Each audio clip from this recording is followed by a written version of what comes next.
Selamat pagi Bapak Ibu yang terkasih dalam Tuhan Yesus. Shalom. Pokok-pokok Warta Gereja Minggu 20 September 2020. Ucapan selamat datang. Majelis Gereja GKJ Pamulang mengucapkan selamat bergabung dan selamat beribadah kepada segenap warga gereja dan tamu yang mengikuti ibadah melalui kanal YouTube GKJ Pamulang. Kasih Kristus mempersatukan kita. Komisi Pemuda Remaja. Komisi Pemuda Remaja Gereja Kristen Jawa Pamulang mengajak segenap warga gereja berpartisipasi dalam penggalangan dana untuk kegiatan bakti sosial yang akan dilaksanakan pada 26 September 2020. Kegiatan bakti sosial ini dilaksanakan untuk membantu orang-orang yang membutuhkan di lingkungan sekitar Pamulang. Adapun harga per paket sembako sejumlah Rp65.000. Untuk keterangan lebih lanjut dapat dilihat pada Warta Gereja minggu ini atau menghubungi Saudari Diana Putri atau Saudara Yori Wibowo. Mohon perhatian dan dukungan segenap warga gereja. Tim Barbekas. Tim Barbekas GKJ Pamulang menerima persembahan barang bekas baik dalam kondisi berfungsi baik maupun kondisi rusak untuk dijual kembali dalam kondisi apa adanya guna mendukung pendanaan RJP. Lapak penjualan barbekas secara online di www.tokopedia.com/barbekas. Majelis Gereja, Tim Rencana Jangka Panjang, dan Tim Barbekas mengucapkan terima kasih kepada para donatur yang telah mempersembahkan barang-barang bekas untuk mendukung pelunasan pembelian tanah GKJ Pamulang. Mohon perhatian dan dukungan segenap warga gereja. Warga gereja ulang tahun. Majelis dan segenap warga gereja GKJ Pamulang mengucapkan selamat ulang tahun kepada saudara-saudara yang berulang tahun. Tuhan Yesus yang Maha Kasih kiranya memberi panjang umur dan damai sejahtera senantiasa. Nama-nama warga gereja yang berulang tahun dapat dilihat pada Warta Gereja minggu ini. Untuk mengetahui berita-berita secara lengkap yang ada di GKJ Pamulang, kami persilahkan untuk membaca Warta Gereja yang telah tersedia. Pengkhotbah Firman Tuhan pada kebaktian umum minggu ini akan dilayankan oleh Bapak Pendeta Yosua Budiman Pramita Harhab, MTH. Tuhan Yesus memberkati. Salam sejahtera untuk kita semua. Pada hari ini kita kembali berkumpul untuk merayakan kebaikan Tuhan dalam kehidupan kita. Dalam ibadah Minggu 20 September 2020. Kiranya kita boleh memasuki ibadah ini dengan hati yang teduh, namun sekaligus terarah kepada Tuhan saja. Mari kita bersama-sama mulai dengan menyanyikan NKB 3 bait pertama hingga yang kedua. Terpujilah Allah.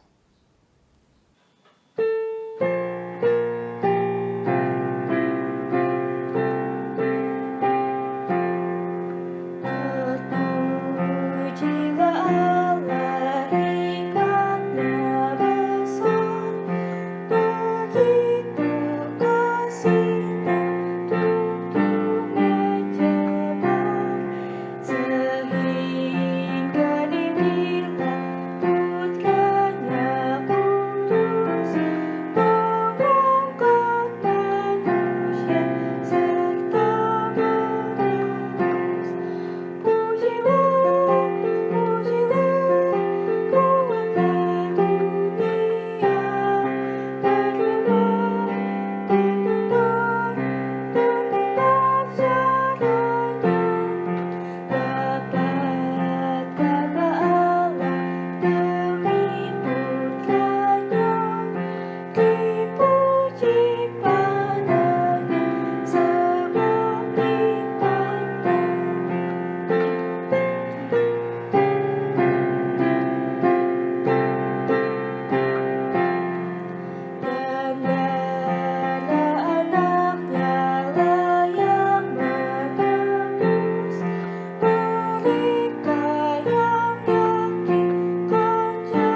Ibadah minggu ini berlangsung dalam nama Bapa, Anak, dan Roh Kudus.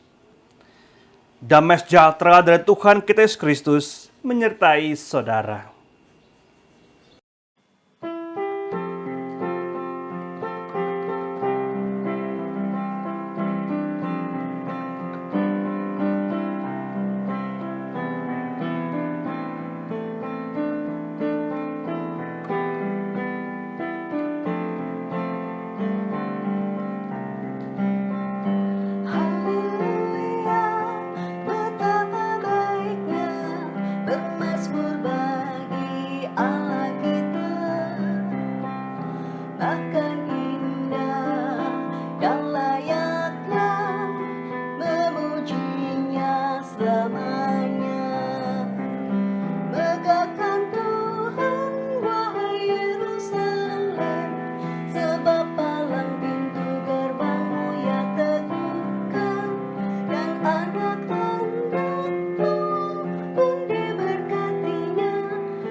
Sebelum masuki firman Tuhan, mari kita siapkan hati dan pikiran kita. Kita teduhkan hati kita. Kita pujikan Kidung Jemaat 240, Datanglah Ya Sumber Rahmat.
Kini mari kita menyatukan hati kita untuk boleh membaca dan merenungkan firman Tuhan.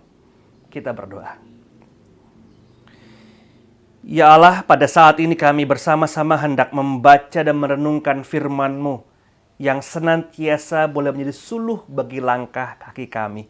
Teduhkanlah suara-suara di sekitar kami, agar kiranya kejernihan dari firman-Mu boleh kami tangkap.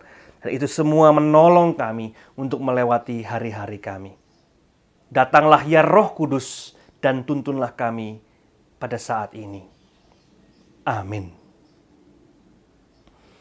Firman Tuhan dari Matius 20, ayat yang pertama hingga ayat yang ke-16. Adapun hal kerajaan sorga sama seperti seorang tuan rumah yang pagi-pagi benar keluar mencari pekerja-pekerja untuk kebun anggurnya. Setelah ia sepakat dengan pekerja-pekerja itu, ia mengenai upah sedinar sehari, ia menyuruh mereka ke kebun anggurnya.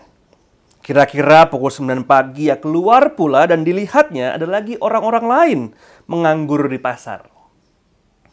Katanya kepada mereka, "Pergi jugalah kamu ke kebun anggurku, dan apa yang pantas akan kuberikan kepadamu." Dan mereka pun pergi. Kira-kira pukul 12 dan pukul 3 petang, ia keluar pula dan melakukan sama seperti tadi. Kira-kira pukul 5 petang, ia keluar lagi dan mendapati orang-orang lain pula. Lalu katanya kepada mereka, "Mengapa kau menganggur saja di sini sepanjang hari?" Kata mereka kepadanya, "Karena tidak ada orang yang mengupah kami." Katanya kepada mereka, "Pergi jugalah kamu ke kebun anggurku." Ketika hari malam, tuan itu berkata kepada mandurnya, "Panggillah pekerja-pekerja itu dan bayarkan upah mereka, mulai dengan mereka yang masuk terakhir hingga mereka yang masuk terdahulu." Maka datanglah mereka yang mulai bekerja kira-kira pukul 5, dan mereka menerima masing-masing 1 dinar. Kemudian datanglah mereka yang masuk terdahulu. Sangkanya akan mendapat lebih banyak, tapi mereka pun menerima masing-masing 1 dinar juga. Ketika mereka menerimanya, mereka bersungut-sungut kepada tuan itu. Katanya, "Mereka yang masuk terakhir ini hanya bekerja 1 jam, dan engkau menyamakan mereka dengan kami yang sehari suntuk bekerja berat dan menanggung panas terik matahari."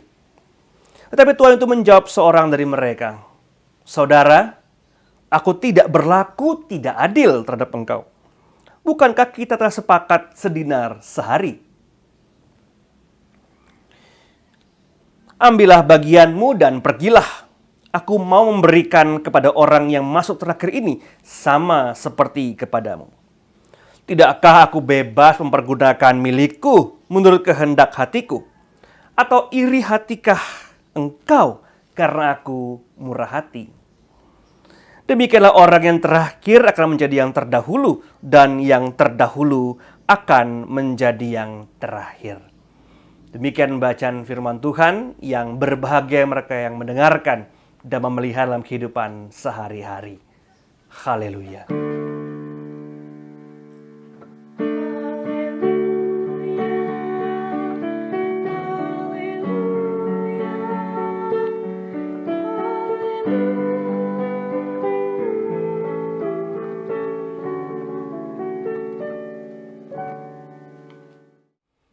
Sahabat saudaraku semua, Shalom, salam sejahtera untuk kita semua.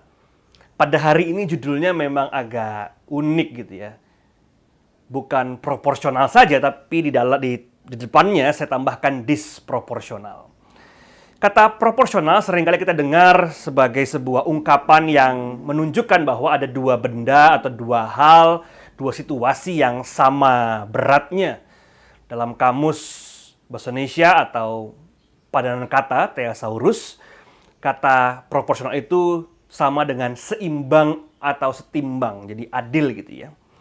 Dengan kata yang paling mudah kalau saya bertunjukkan pada saat ini, maka kalau saya punya baju gitu ya, ini bukan baju saya gitu ya, baju kecil gitu ya, pasti orang mengatakan ya nggak proporsional antara badan saya yang sebesar begini dengan baju yang kecil dan lucu ini, gitu ya. Mungkin kalau saya pakai cuman sampai lengannya saja gitu, mungkin ya, coba ya.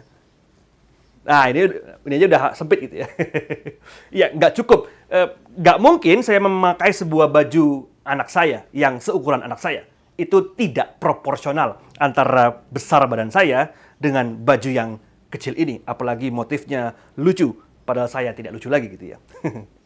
Atau misalnya ketika masa pandemi ini saya memakai sebuah masker yang motifnya lucu. Ya, motif lucu masih oke, masih boleh lah gitu ya. Walaupun lagi-lagi saya udah nggak lucu gitu ya. Tapi bentuknya dan ukurannya tidak bisa dikatakan sebagai sebuah masker wajah gitu ya. Atau masker yang menutupi sebagian dari wajah terutama hidung dan mulut. Mungkin ini hanya setengah, ini kayaknya mentok di pipi saya Bapak Ibu. Jadi ya nggak proporsional gitu ya antara besarnya pipi dengan lebarnya masker ini. Tidak proporsional. Atau misalnya satu hari saya mau jalan-jalan gitu ya, lalu saya memakai topi Mickey Mouse gitu kemana-mana gitu ya. Lucu sih, cuman pasti orang akan mengatakan, kayaknya ada yang salah sama orang ini gitu ya. Kok tampangnya umur 30-an, tapi kok topinya umur 10-an gitu ya. Atau bahkan under 10, di bawah 10 gitu ya. Nggak cocok gitu ya. Nggak cocok gitu ya. Tidak proporsional. Atau dalam hari ini temanya disproporsional. Mengapa demikian? Karena pembacaan kita hari ini jelas-jelas menunjukkan sebuah disproporsional yang sangat kentara. Ketika ada 5 gelombang pekerja, dalam Alkitab dikatakan 5 gelombang pekerja, dikatakan ada yang pagi-pagi benar, lalu yang gelombang kedua adalah orang yang pukul 9, lalu pukul 12, lalu pukul 3 dan pukul 5. Jadi 5 gelombang.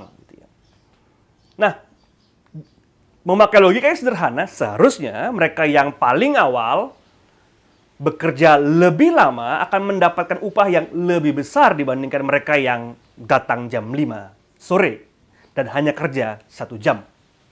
Itu seperti sebuah situasi di mana sudah selesai, ya mau dibantu nggak? Selesai, udah pulang lagi gitu ya. Hampir nggak ada kerjanya, ya sedikit, sangat sedikit kerjanya. Insting kita sebagai manusia mengatakan bahwa ini nggak proporsional dong antara beban kerja dengan upah kerja. Antara apa yang dikeluarkan, keringat yang dikeluarkan dengan sebuah imbalan yang didapatkan oleh sang pekerja itu. Dan saya yakin kalau konteks ini disematkan dalam kantor kita, pekerjaan kita, dalam pendidikan kita, dari kerja kelompok misalnya gitu ya, pasti kita mengatakan ini nggak adil, ini nggak proporsional antara nilai yang diberikan dengan usaha yang sudah mereka keluarkan. Nggak seimbang dan nggak setimbang. Gitu ya. Nah, untuk itulah saya sengaja memakai judul disproporsional. Karena apa yang Tuhan hadirkan dalam kerajaan Allah memang benar-benar mengubah cara berpikir mulai dari bangsa Israel pada saat itu hingga kita di zaman modern. Nah, izinkan saya memberikan sebuah perspektif sejarah sedikit soal teks kita pada hari ini. Dalam tradisi Israel kuno, pada bulan-bulan September, gitu ya, seperti bulan ini biasanya, ada sebuah panenan kebun anggur. Mulai dari bulan-bulan tertentu, misalnya bulan Maret, April, itu ada berbagai macam tanaman dan hasil-hasil bumi yang dipanen. Itu berbeda-beda. Maret, Februari, April, dan sampai September. Itu berbeda-beda. Ya, ini ada gambarnya di sini. Silakan dilihat. Ada gandum, ada kacang-kacangan, misalnya gitu ya. Dan ada oats, dan sebagainya. Itu berbeda-beda setiap mereka. Gitu ya. Musimnya beda-beda. Nah, musim panen anggur terjadi di bulan September. Dan konteks percakapan pada saat ini adalah konteks di mana sedang terjadi masa panen. Sehingga dengan demikian, para tuan tanah membutuhkan begitu banyak pekerja. Hamba yang dia miliki di rumah nggak cukup. Dia butuh pekerja luar atau outsourcing lah kira-kira demikian dalam bahasa sehari-hari. Nah, orang-orang ini atau orang-orang outsourcing ini, ya saya nggak mengatakan sama seperti zaman sekarang, sama sekali tidak gitu ya. Tapi orang-orang yang disebutkan dalam Alkitab sebagai orang-orang yang buruh pekerja ini adalah orang-orang yang berada dalam lapisan masyarakat yang paling rendah. Kenapa demikian? Karena mereka mungkin bisa saja tidak punya makanan pada suatu hari. Kok bisa gitu? Ya karena mereka harus kerja untuk bisa makan. Sedangkan para hamba, mereka dipelihara oleh para tuannya, sehingga tuannya bertanggung jawab terhadap makanan mereka, pakaian mereka, kesehatan mereka, dan sebagainya. Para hamba-hamba itu nggak mungkin lapar. Tapi para pekerja harian ini sangat mungkin lapar. Para pekerja atau buruh harian ini adalah orang-orang yang dalam lapisan terbawah dalam masyarakat Yahudi pada saat itu. Mereka nggak punya pekerja tetap, dan pekerja mereka ya musiman atau bahkan serabutan. Nah, lebih kontrasnya lagi kita melihat bagaimana Yesus menunjukkan bukan cuma yang paling rendah, namun yang terendah dari paling rendah. Begini kira-kira.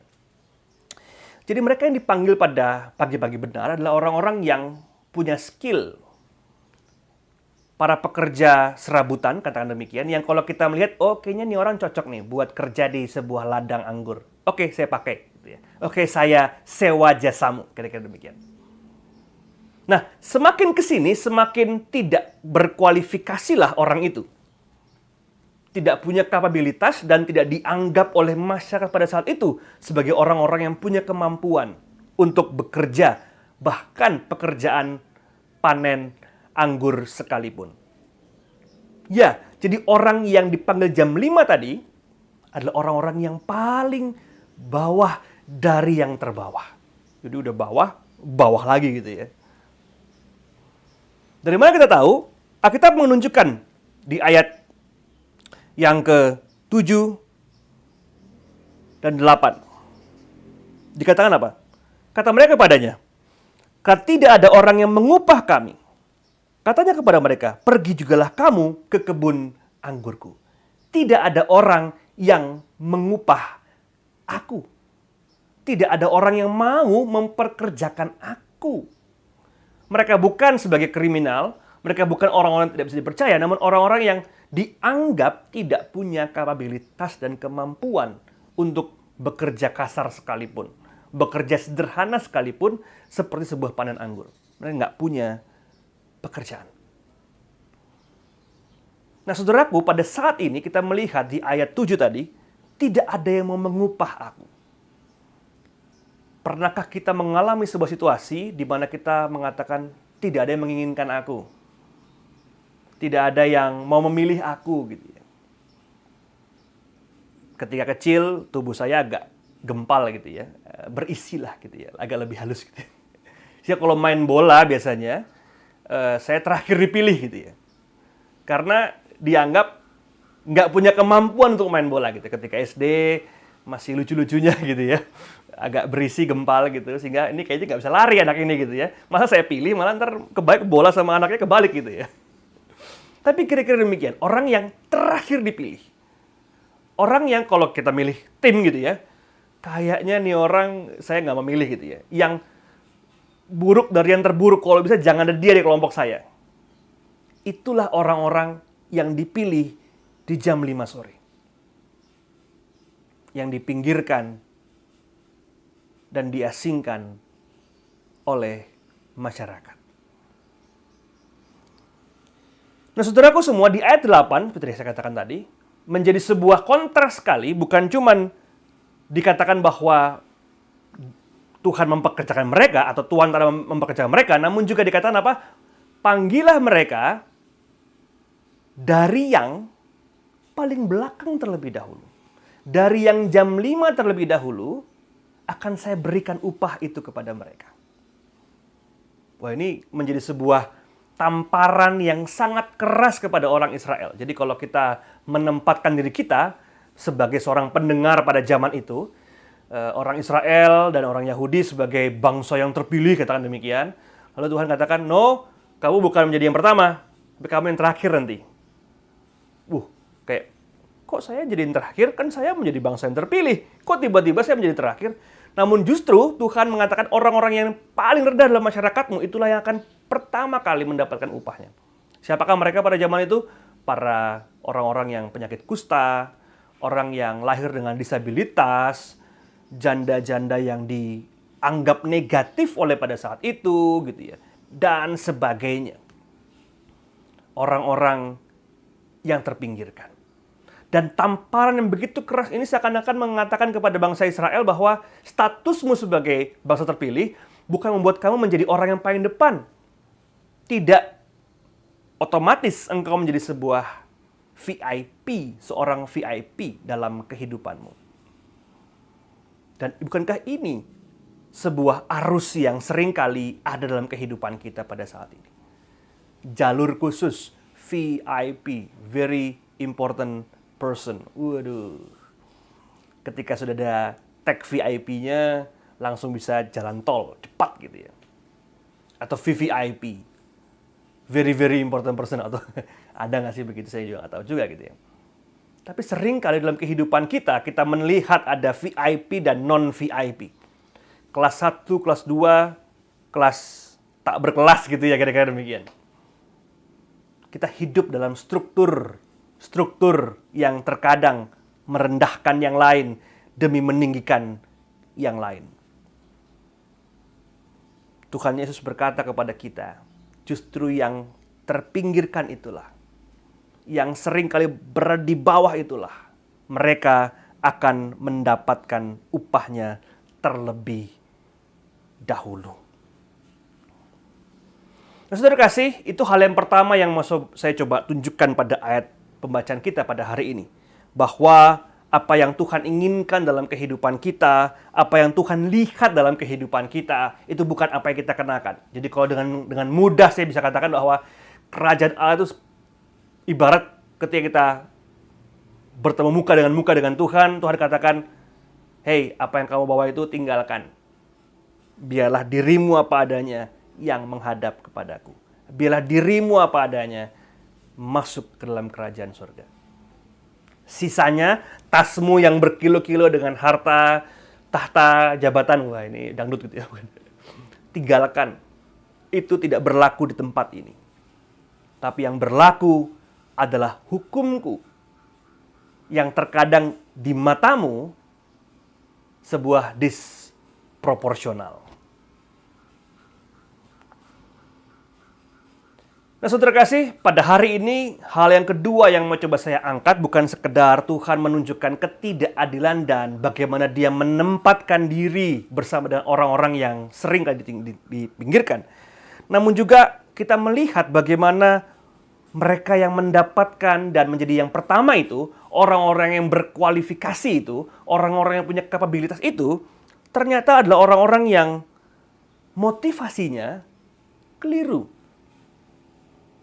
Motivasinya tidak tepat. Motivasi mereka adalah mendapatkan sesuatu dari Sang Tuhan. Yang lainnya, tentu tidak. Di awal dikatakan misalnya, mohon maaf, di ayat ketiga misalnya dikata 3 dan 4, kata kepada mereka, "Pergi jugalah kamu kebun anggurku dan apa yang pantas akan kuberikan kepadamu." Nggak ada pertanyaan, tidak ada sebuah penolakan. Apapun yang kamu anggap pantas, aku terima. Tapi yang pertama, yang merasa dirinya berkualifikasi, punya kemampuan, justru mereka yang protes sama Sang Tuan Tanah. Aku ini seorang pekerja yang dipilih di awal loh. Artinya aku lebih baik dibandingkan mereka. Aku juga bekerja lebih keras dibandingkan mereka. Harusnya porsi yang aku dapatkan lebih besar dibandingkan mereka. Porsi yang aku dapatkan harusnya jauh lebih besar dibanding mereka. Wah. Di sini masalahnya. Motivasi mereka adalah mendapatkan sesuatu. Matius menunjukkan dengan sangat jelas ayat 11. Ketika mereka menerimanya, mereka bersungut-sungut kepada Tuhan itu. Mereka bersungut-sungut kepada Tuhan itu. Ketika mereka menerima upah yang sebetulnya di awal sudah disepakati. Sehingga saudara yang terkasih, orang-orang upahan yang jam pertama itu, kloter pertama ini, menjadi berkat dan mencari berkat untuk dirinya sendiri. Timothy Keller dalam bukunya justru mengatakan sebaliknya. Dia katakan demikian. Satu-satunya cara untuk diberkati adalah dengan menjadi berkat. Dan untuk menjadi berkat, kita perlu meninggalkan zona nyaman kita. Meninggalkan perspektif yang kita pakai. Proporsi yang kita pakai. Dan menjangkau yang lain. Dan dengan demikian kita mampu mengubah paradigma kehidupan kita. Para pekerja jam pertama, kloter pertama, tidak mampu membuat dirinya sebagai sebuah berkat bagi yang lain. Karena mereka gagal melihat dirinya dalam sebuah pekerjaan yang lebih besar.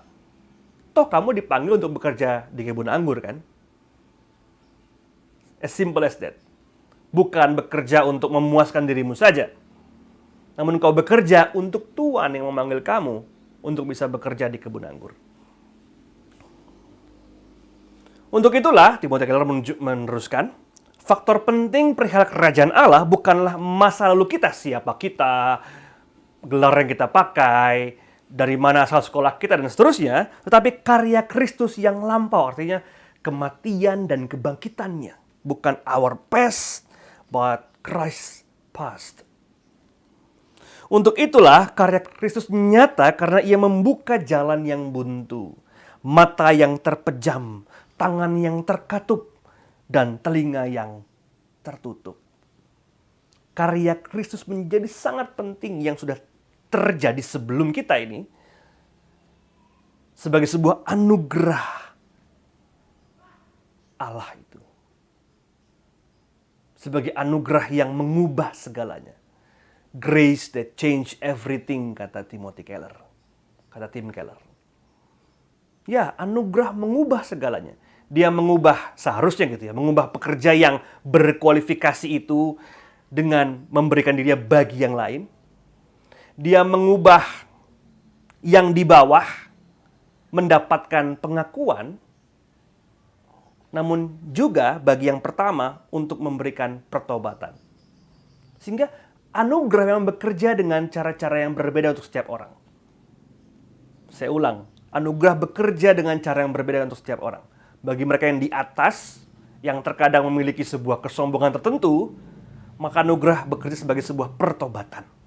Dan bagi mereka yang di bawah, yang dipinggirkan, dihina, anugerah sebagai sebuah pengakuan akan kemanusiaan dan harga diri mereka.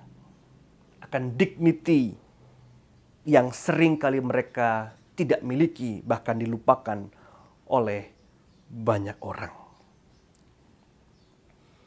Nah, saudara yang terkasih, pada hari kita belajar bersama bahwa kisah tentang perumpamaan kerajaan Allah tentang orang-orang upahan di kebun anggur mengajarkan kita banyak hal. Terutama soal kita memperlakukan orang lain. Memperlakukan yang kita anggap kecil dalam kehidupan kita. Memperlakukan orang-orang yang kita anggap rendahan di sekitar kita. Apakah mereka juga kita lihat sebagai sesama manusia? Atau jangan-jangan kita melihat dia sebagai orang yang di bawah kita? Karena Tuhan seringkali dan bahkan secara konsisten menunjukkan dirinya sebagai Allah yang menempatkan diri bersama dengan mereka yang terluka, tersakiti, dan berada dalam sebuah kondisi yang menyedihkan. Tuhan berada di sana, memilih di sana. Agar mereka yang pertama kali mendapatkan anugerah Allah. Disproporsional memang. Tapi itulah kehendak dan karya Tuhan. Nah, saudara kasih, perumpamaan tentang orang-orang upahan di kebun anggur ingin mengajarkan kita begitu banyak hal. Namun pada hari ini izinkan saya untuk menekankan pada beberapa hal tadi.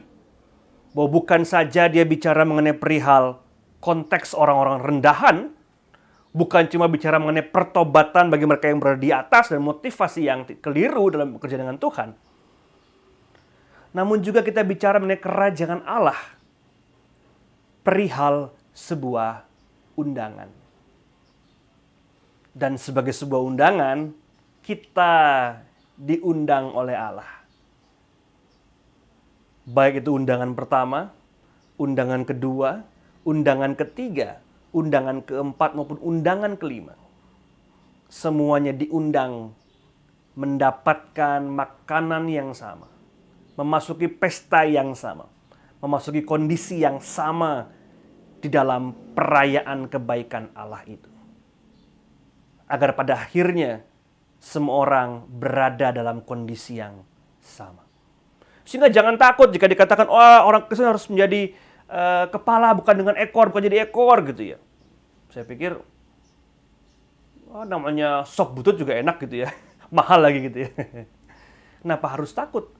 Menjadi Kristen bukan bicara mengenai depan atau belakang, kanan atau kiri, buntut atau kepala. Namun menjadi orang Kristen bicara mengenai pilihan, motivasi, dan juga kesetiaan dalam tugas yang Tuhan berikan. 3 hal itu menjadi sebuah pewarna dalam kehidupan kita sebagai orang-orang Kristen. Bahwa kita bukan sekedar bicara mengenai siapa saya di mana, tapi apa yang bisa saya berikan sebagai para pekerja Allah itu. Untuk itu saudaraku semua, pada hari ini kita mungkin merasakan disproporsional dalam kehendak Tuhan mengenai kerajaan Allah. Tapi itulah yang Dia inginkan. Itulah yang Dia tawarkan. Itulah undangannya kepada kita semua. Dan biarlah itu juga menjadi sebuah nilai yang kita ajarkan di rumah kita. Kita rayakan di rumah kita. Kita rayakan dalam sekitar kehidupan kita. Bahwa Allah mengundang, Allah menjangkau, Allah menginginkan kehidupan bersama dengan setiap orang. Izinkan saya untuk menutup dengan sebuah kutipan dari seorang bapak gereja, Agustinus dari Hippo. Dia katakan demikian. Di dalam kerajaan Allah, semua orang diundang. Pintu dibuka dengan lebar. Dan pesta pernikahan dilayangkan untuk semua orang. Tidak ada yang di luar, tidak ada yang tersingkirkan, dan tidak ada yang tertinggal. Semua berada di dalam, semua berada dalam jangkauan Allah yang sama. Selamat mengalami disproporsional, kekagetan dalam kehidupan kita, bahwa yang bawah itu harus menjadi pusat perhatian kita sebagai orang Kristen. Namun di saat yang sama, kita merayakan kerajaan Allah ketika kita merangkul setiap orang di sekitar kita. Selamat hari Minggu, Tuhan memberkati kita semua. Amin.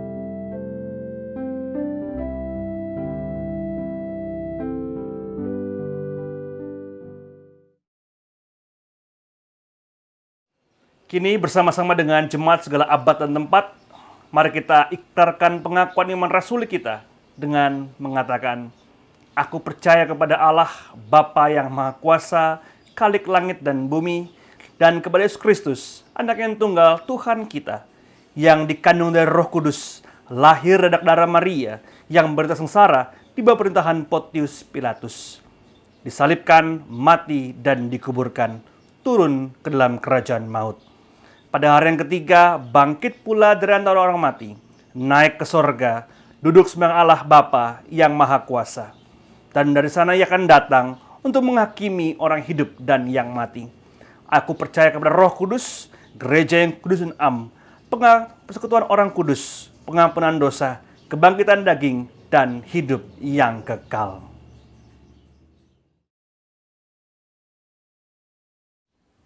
Kini mari kita naikkan doa syafaat kita. Ya Allah, pada hari ini kami bersama-sama menaikkan doa-doa syafaat kami. Kami teringat kepada sahabat dan orang-orang yang kami kasihi yang pada saat ini masih terus berjuang dengan kondisi medis mereka. Kami juga teringat dengan sahabat-sahabat kami yang masih berjuang dengan COVID-19 ya Tuhan. Kami sebut nama mereka satu persatu di hati kami masing-masing. Agar kiranya Engkau boleh menjangkau mereka, Engkau boleh menyentuh mereka, Engkau boleh melawat mereka ya Tuhan, dan menganugerahkan pengharapan. Agar setiap sahabat kami yang sedang bergumul dengan kondisi medis mereka, terus berupaya, berjuang dalam hidup mereka. Sembari mengatakan, Tuhan, rancangan-Mu sungguh indah dalam kehidupan kami. Kami juga berdoa untuk bangsa Indonesia ya Tuhan, di mana kami boleh bersama-sama menjadi bagian di dalamnya. Kiranya tangan-Mu sajalah yang boleh mendorong dan menempatkan kami sebagai warga negara yang aktif, mendukung secara kreatif, membuka peluang-peluang baru, dan memberikan solusi-solusi yang baik untuk negara dan bangsa kami. Dan bukan sekedar mengkritik, namun juga memberikan sebuah sumbangsi yang positif dan nyata dalam kehidupan kami masing-masing. Berkatilah para pemimpin bangsa kami, para pengambil keputusan, berkati setiap tenaga medis yang sampai sekarang masih terus berjuang di garis terdepan melawan COVID-19. Berkatilah mereka ya Tuhan, berikanlah kepada mereka hati yang sungguh tegar dalam menghadapi masa-masa ini. Kami juga berdoa untuk gereja kami Tuhan, GKJ Pamulang, dan setiap kami yang boleh ambil bagian di dalamnya, keluarga besar GKJ Pamulang. Kiranya Tuhan gereja-Mu ini Engkau berkati dengan satu hati, satu kata, satu langkah, satu visi. Sehingga dengan demikian dalam persekutuan kami tak pernah menjauh daripada-Mu, namun sebaliknya kami senantiasa berjalan bersama, tidak hanya dengan Engkau, namun juga dengan sahabat-sahabat kami. Agar kiranya arak-arakan iman ini ya Tuhan, terus merayakan kebaikan-Mu dan campur tangan-Mu dalam kehidupan kami. Kami juga berdoa setiap keluarga ya Tuhan di masa-masa pandemi ini, masa-masa yang tidak mudah. Ada begitu banyak pergumulan, ada begitu banyak hal-hal yang kami diskusikan dengan mendalam. Kiranya dalam setiap rumah tangga, Engkau hadir sebagai tamu yang tetap, meneduhkan hati yang panas, memberikan ruang-ruang percakapan yang baru, sehingga dengan demikian keluarga terus bertahan, keluarga terus merayakan berkat-Mu, keluarga terus merayakan kebaikan-Mu saja. Kami juga berdoa untuk pekerjaan-pekerjaan kami ya Tuhan. Pergumulan-pergumulan kami akan pendidikan kami, akan anak-anak kami, akan sahabat dan orang tua kami ya Tuhan. Akan pergumulan setiap kami. Engkau mendengarkan hingga kedalaman relung hati kami ya Tuhan. Kini biarlah kami boleh memberikan dan menghantarkan doa kami ke dalam nama-Mu saja. Sembari menyampaikan berbagai macam kendala dalam kehidupan kami, pergumulan-pergumulan kami hadapi ya Tuhan. Karena Engkaulah Allah kami, gunung batu kami yang kokoh, yaitu Engkau saja. Tolonglah kami, berkatilah kami ya Tuhan. Inilah doa kami pada hari Minggu ini ya Tuhan. Kiranya Engkau sajalah yang mendengarkannya dan bersama-sama dengan manusia, Engkau mengajak setiap kami untuk menjalani doa kami. Terima kasih ya Tuhan. Dan kami menutup doa ini dengan doa Bapa kami. Bapa kami yang di surga, dikuduskanlah nama-Mu, datanglah kerajaan-Mu, jadilah kehendak-Mu di bumi seperti di surga. Berikanlah kami pada hari ini makanan kami secukupnya, dan ampunlah kesalahan kami, seperti kami juga mengampuni orang bersalah kepada kami.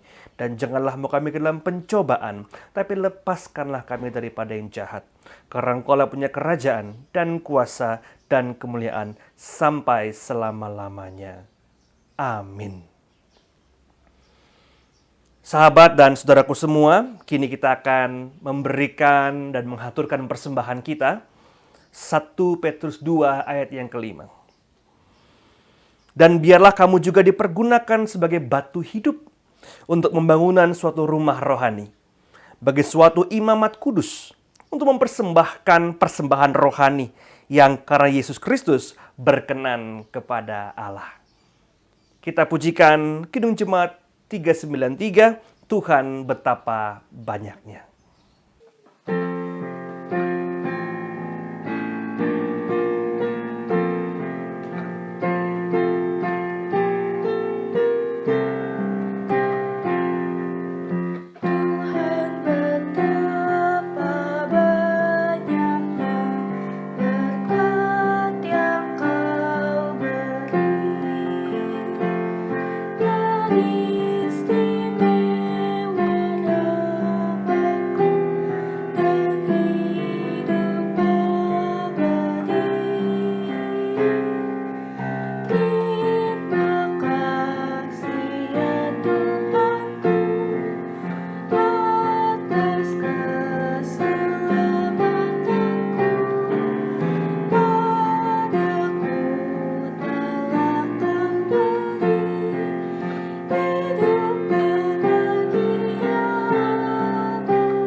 Mari kita berdoa.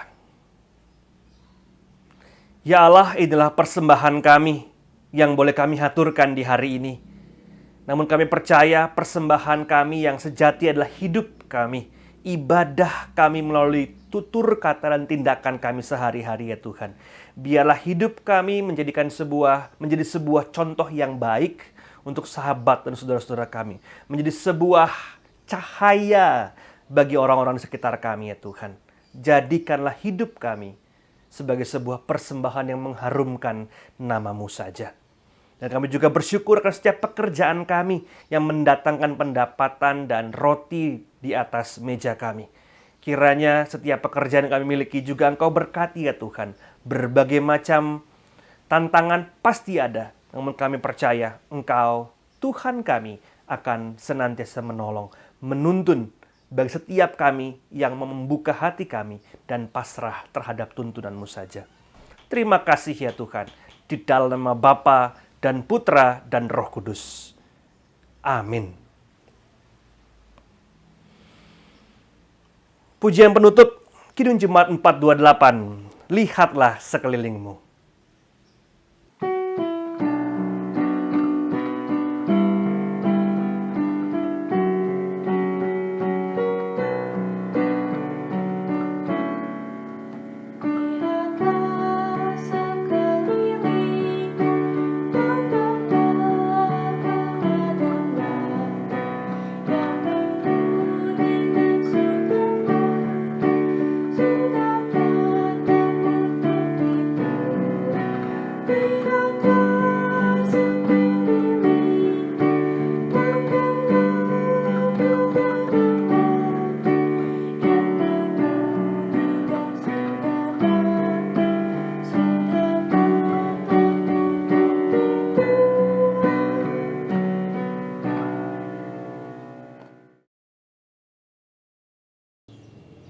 Saudaraku, kini arahkanlah hatimu kepada Tuhan dan terimalah berkat-Nya. Kiranya Allah, sumber pengharapan, memenuhi kamu dengan segala sukacita dan damai sejahtera dalam iman kamu. Supayalah kekuatan Roh Kudus, kamu berlimpah-limpah dalam pengharapan, dari sekarang sampai selama-lamanya. Amin.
Demikian ibadah kita pada hari ini.